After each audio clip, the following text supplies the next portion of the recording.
able to be here this morning to see our first group of students from the community who were challenged with coming up with a big idea that they thought was worth spreading. And I think today we have really just seen some amazing talent in our community. So our second group consists of Jamie Smith. Her presentation is Unplug Yourself. Jordan Palmer, Technology and Empowerment. Jonathan Yan, Your Act of Doing. And Brian Ho, the Metaverse. Enjoy.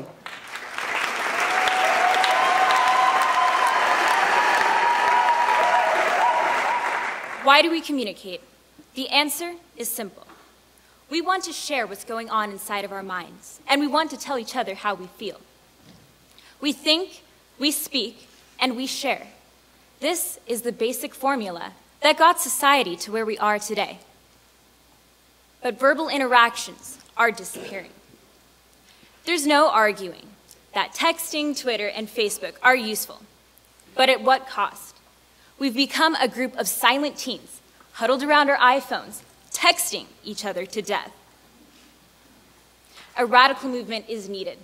Call it reverse psychology, but we need to speak with one another. Sure, it may seem a little 1980s, but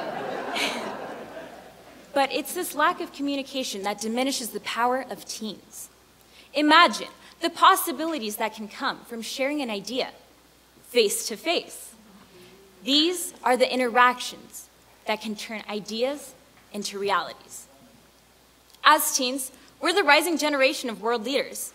But if we don't watch out, we're not going to know how to talk. So let's start the movement to unplug ourselves for a little bit each day. Let's think, let's create, let's share, but face to face. It doesn't require much effort. It only requires sincerity. Thank you.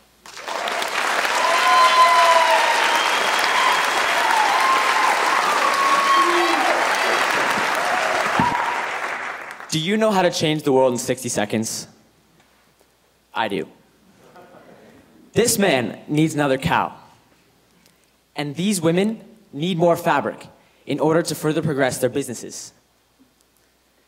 As Jessica Jackley said earlier today, Kiva is a microfinancing organization that empowers people like you and me with the ability to lend as little as $25 to a specific entrepreneur in the developing world. In fact, my Agoura High School Kiva Club has changed the world 15 times in the last 3 months, simply by making $25 loans to entrepreneurs in developing countries, empowering them to lift themselves out of poverty. How will my generation change this world? Through technology and the power of the internet, because technology empowers. And yes, it is already happening. My generation has so much potential in changing this world. We have all of the tools necessary. Imagine if my generation became as passionate about something as the people of the civil rights movement did, as the people of the 60s did, when there was no Facebook nor Twitter. We have the power to make this world a better place, and we have the power to do huge, huge things. Thank you.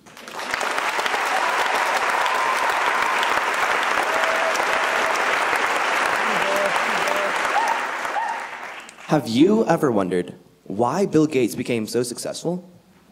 Was it his genius-level IQ, or was he presented with special opportunities? Well, I stumbled upon the answer while reading Malcolm Gladwell's book, Outliers. He reveals it wasn't a stroke of genius. No. Rather, it was the individual's act of doing. Those who acted became great. Martin Luther King, Abraham Lincoln, Gandhi. These men were presented with the same and equal opportunities as everyone else.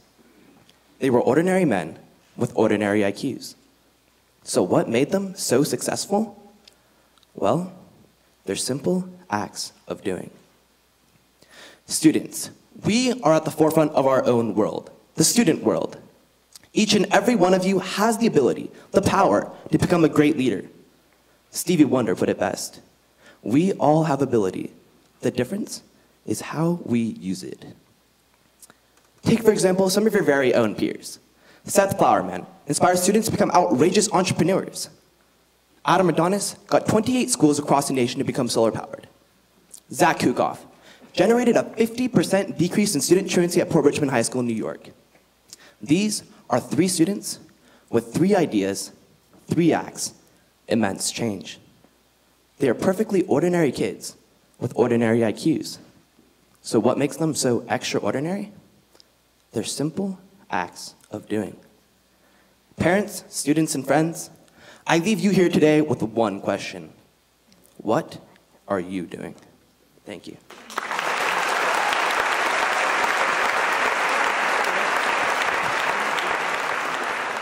Online gaming, World of Warcraft, dehumanizing tales of addiction. Yes, it's true.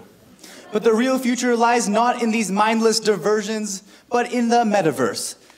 A matrix-like system where the line between virtual data and reality becomes increasingly blurred and ambiguous.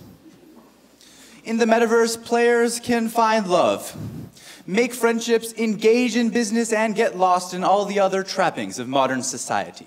With the metaverse, every individual is given a second chance at a second life, where they can start over and be who they want to be. Indeed, space is not the final frontier. The final frontier is the metaverse, a never-ending, ever-changing landscape where we recreate ourselves.